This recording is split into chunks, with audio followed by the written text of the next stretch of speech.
Hello, fellow Wolverines. Welcome back to WOLV TV SportsCenter. My name is Gina Trohara. And I'm Zach Warshaw. Today, we're going to cover Michigan hockey's absolute utter destruction of Little Brother on Friday night, men's basketball's buzzer beater loss at Minnesota, but bounce back at Crisler Center against Northwestern, and women's basketball's home domination over Washington and Rutgers. So we extended our ownership of East Lansing when the number 10 Michigan Wolverines earned a dramatic 3-2 overtime victory against number 1 Michigan State on Friday night, January 17th at Yost Arena. Thrilling the home crowd in the team's only matchup in Ann Arbor this season, the Spartans struck first, taking a 1-0 lead in the opening period. But Michigan responded in the second when freshman Will Horkoff deflected a power play goal into the top corner to tie the game. Logan Stein, starting his 4th career game against MSU, anchored the Wolverines with 35 saves, holding off the nation's top defense and keeping Michigan within striking distance. In the third period, MSU regained the lead, but Michigan refused to back down. TJ Hughes knotted the score at 2-2 late in the period with a smooth backhand shot from the slot, forcing overtime. Just a minute into the 3-on-3 extra frame, Hughes set up Garrett Shifsky for the game-winning one-timer, sealing a comeback victory and sending the Maize and Blue faithful into a frenzy. The win not only delivered critical Big Ten points, but also solidified Michigan's ability to take down even the best teams, adding another thrilling chapter to their storied rivalry with the Spartans.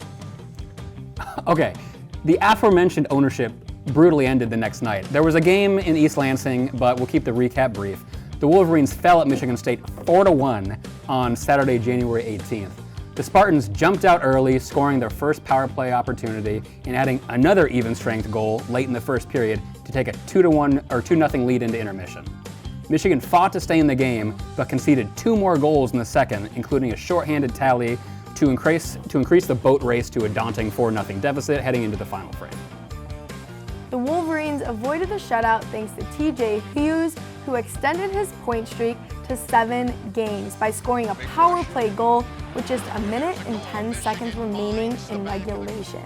Evan Werner and Ethan Edwards assisted on the play, salvaging a small highlight for Michigan on an otherwise frustrating night. Goaltender Logan Stein made 28 saves for the Wolverines, who struggled to capitalize on special teams, finishing 1 for 5 on the power play, while MSU went 2 for 8 and added a shorty. Michigan will look to rebound next weekend with a road trip to Wisconsin. The number 20 ranked men's basketball team fell just short in a heartbreaking 84-81 loss at Minnesota, decided by a last-second three-pointer from Minnesota in overtime.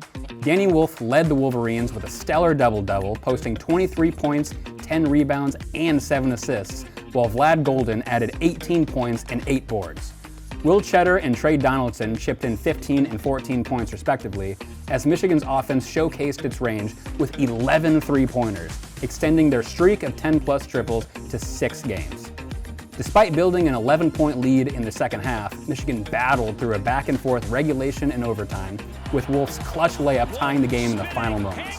However, Minnesota's Dawson Garcia delivered the game winner, handing the Wolverines their first Big Ten loss of the season.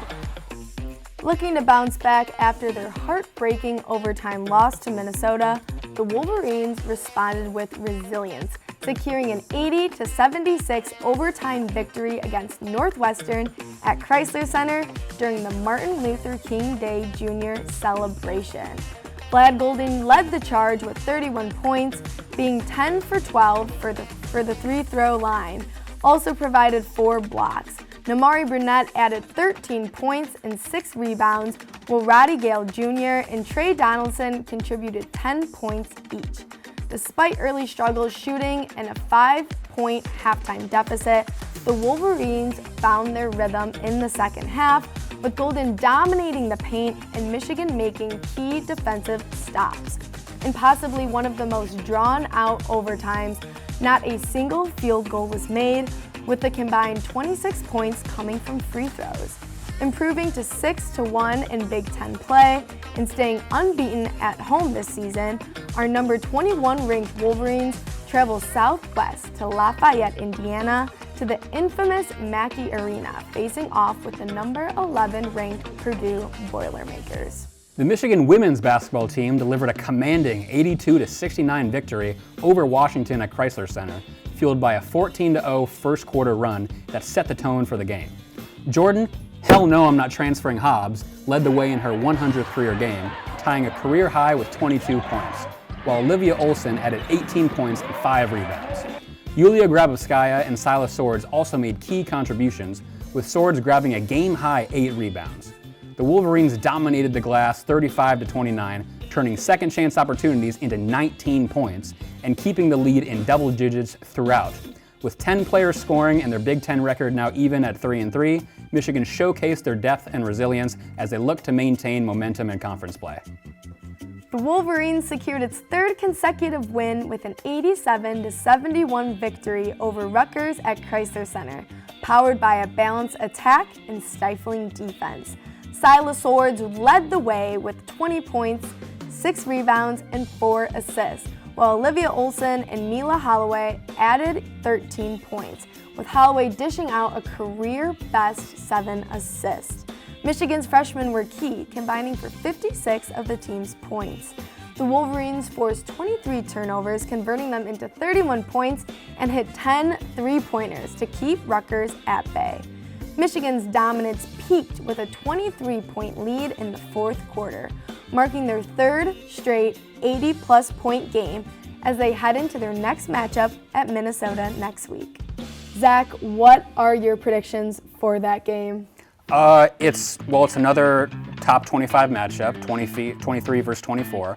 The problem has been the turnovers. If they can keep the turnovers at bay, even going on the road to Minnesota, they can easily come out with a win. If they just clean up the mistakes, they play like one of the best teams in the nation. So depending on if they can keep that stuff in check, I would say they have a victory coming out of Minneapolis. And talk to me, refused to transfer Hobbs. How do you think she's going to impact this game?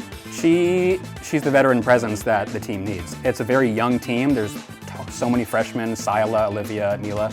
She is the veteran presence that really is the glue that holds the team together. So even when she's not putting up like 20 points, she's still a necessity to have on that floor because she keeps everyone moving. She's arguably the cog in the wheel that keeps it moving.